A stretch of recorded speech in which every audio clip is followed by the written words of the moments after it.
This is a fresh new start for our hero. This is not the hero that you've seen before. This is another kind of guy. Well, he's a bit of a mysterious character, really. Like, we don't know much about him. He's got scars on his face, and like he's kind of rough. The prince is probably least like some of the so-called modern-day video game heroes we used to see. He's actually not really a typical hero.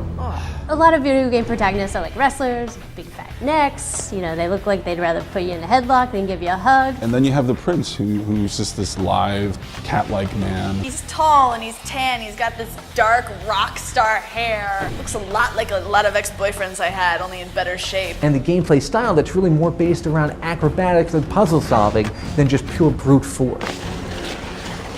He doesn't smolder with generic rage, right? He's not just this, I will kill everyone 3 times, then I will kill their corpse kind of attitude.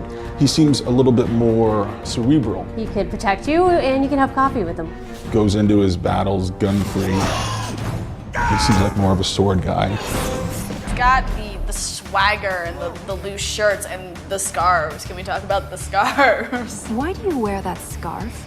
It's lucky. Actually, he kind of dresses like Keith Richards. The key event of the Prince of Persia game is this battle between the gods of light and dark. Their battle spills over into the physical world and winds up spreading this corruption. The prince, our hero, he stumbles into this magical walled garden and immediately kind of comes face to face with Elika, the heroine of our game. Hi.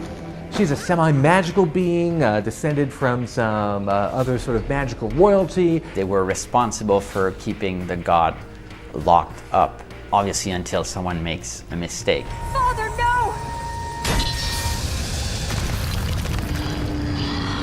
And somehow it's fallen on her to try to defeat the corruption that's taking over the land, turning everything dark. Prince is kind of drafted into this duty, but he doesn't necessarily go willingly. When the prince meets up with Elika, you're not really sure whether he really wants to help her. Because she's kind of the hot magical chick, you know, you always want to follow around and see what happens. You know, work a little magic of your own.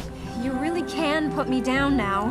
He's a bit of a Lothario. He's like a ladies' man. On the other hand, Elika looks really sleek. She's hot without being cheap. She'd be a pricey date, probably. What compels the prince to follow Elika in this game? At least initially, it's certainly not a desire to do good or to fix the world.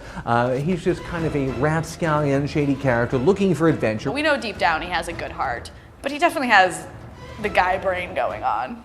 All he cares about at the beginning of the game is like wine, women, and carpet. Until he meets Elika, you know, good-looking girl, exciting quest. But at the beginning, he's not doing it for the right reason. He starts out more or less wanting to just say, well, let the gods clean up their own mess. We have to get out of here. Fine! She says, this is our reason for being here. There definitely is that dark and light in the game. And the prince is kind of the gray area. Where any story gets more interesting is when there's some ambiguity between the good and the bad. He is a selfish guy, and now he's learning to be selfless. But does he actually become the Prince of Persia at the end of the game? Well, you'll have to play to find out. Heroes are constantly getting reimagined. We've seen it with Batman, we've seen it with the X-Men. We certainly paid a lot of attention to various superheroes. Spider-Man was an interesting inspiration for us, in particular Han Solo and Indiana Jones. You know, it's more of a puckish, playful-like spirit.